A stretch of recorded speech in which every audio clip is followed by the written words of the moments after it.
చల్లపనులు నేను ఎప్పుడు చేసిన గోధుమ పిండితోనే చేస్తాను, హెల్దీగా తినొచ్చని.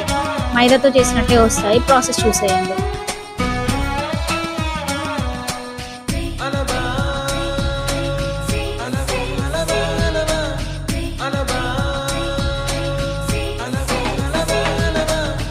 ఎన్నో కలలను చూసే కన్నే కుదిలేసే నువ్వే తను వెతికే ఆ తొలి వెలుగని తెలిసే.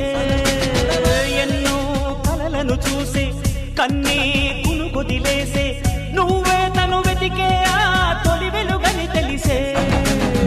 కోరుకున్న తీరాన్నే తాను చేరినా తీరిపోని ఆరాటంతో కలవరించెనా. వెనకని తిరుగుతూ చెలి జత విడువదు, దొరికిన వరముతు కుదురుగా నిలువదు. ఏం చేస్తే బాగుంటుందో చెప్పని వెళ్తనసే.